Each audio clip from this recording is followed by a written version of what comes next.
هاتي نص كيلو من البانيه وتعالى اقول لك هنعمل فيه ايه. هنعمل اكله حلوه جدا. يلا بينا نسمي الله ونصلي على الرسول عليه الصلاه والسلام. تعالوا بينا نشوف عملنا ايه. جبت طاسه، حطيت فيها معلقتين من الزيت، وحطيت كمان نص كيلو من البانيه متقطع كده قطع صغيره. هنزل عليه ببصل متقطع وفلفل رومي كمان اخضر واحمر. هشوحهم مع بعض كويس، وهتبل بقى بملح وفلفل، بهارات فراخ، وكمان بابريكا وتوم باودر وبصل باودر. هقلب فيهم لحد ما يستووا. هنشيلهم بقى دلوقتي على جنب، ونجيب كميه البطاطس بتاعتنا. البطاطس بتاعتي مقشراها وغسلاها كويس جدا، قسمتها كده على جزئين او على نصين.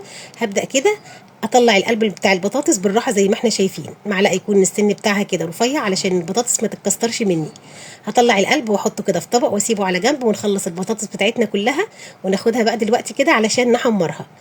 ده قلب البطاطس، هنزل عليه كده بملح وفلفل وبابريكا واقلبهم كويس جدا كده. عندي بوله تانية احط فيها معلقه كبيره من الصلصه وكوبايه من الشوربه. وهنزل بقى بالقلب بتاع البطاطس كده في الصينيه وهفرده كويس جدا. والبطاطس بتاعتي اهي بعد ما اتحمرت هحشيها بقى من الحشوه الجميله اللي احنا عملناها مع بعض. هضيف عليهم بقى كوبايه الشوربه كده ومعلقه الصلصه. مش قادره اقول لكم بقى ريحتهم كانت حلوه قد ايه. هضيف على كل واحده كده من البطاطس جبنه موتزاريلا وادخلها بقى الفرن. هتستوي وهتطلع بقى بالجمال اللي احنا شايفينه مع بعض ده. عملت جنبها رز ابيض، ممكن تعملوا جنبها رز بشعريه، ممكن تاكلوها بالعيش.